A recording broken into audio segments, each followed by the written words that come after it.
राम ने वचन दिया था उसको जब कलयुग आ जाएगा, मेरा अवतरण कल की रूप में तब पहचाना जाएगा। राम ने वचन दिया था उसको जब कलयुग आ जाएगा, मेरा अवतरण कल की रूप में तब पहचाना जाएगा। तब तुम संग रहोगी मेरे, तब तुम संग रहोगी मेरे बन के प्राणाधार। कब आएंगे श्री कल की कर दुष्टों का संहार, कब आएंगे श्री कल की कर दुष्टों का संहार। हे मनुष्य, मैं वैष्णवी हूँ, मैं माँ हूँ और मैं अपने बच्चों के लिए कल्याण की बातें सोचती हूँ, क्योंकि बच्चों का कल्याण करना मेरा उद्देश्य है। इसीलिए मैं आपको बताती हूँ कि आपको क्या करना चाहिए। आदिश्री ने आज के महाउपदेश में कहा कि मनुष्य के जीवन में अनेकों कठिनाइयाँ आती हैं, एक से बढ़कर एक कठिनाइयाँ आती हैं, जटिल समस्या आती है। मनुष्य सोचता है कि मेरा भविष्य क्या होगा, क्या मैं भविष्य में अपना इच्छित लक्ष्य प्राप्त कर पाऊँगा। परंतु एक बात बताइए कि क्या वास्तव में ये कठिनाइयाँ, ये समस्याएं इतनी जटिल है? क्या इनमें इतनी शक्ति है कि ये आपका मार्ग रोक सके?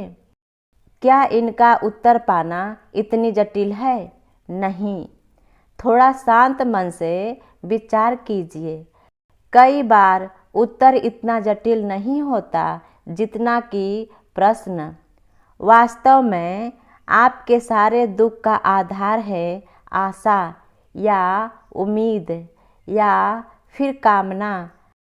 पति कैसा हो जो मेरा जीवन सुख और सुविधा से भर दे, पत्नी कैसी हो जो सदैव मेरे प्रति समर्पित हो, संतान कैसा हो जो मेरी सेवा करे, मेरा कहना माने।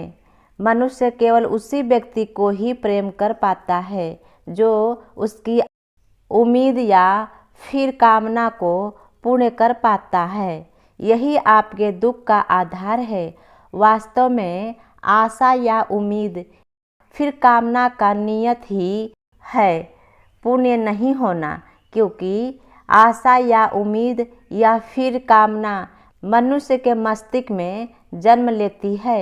यही कारण है कि कोई अन्य व्यक्ति उसके मस्तिष्क में जन्म लेने वाली आशा या उम्मीद या फिर कामना को जान ही नहीं पाता।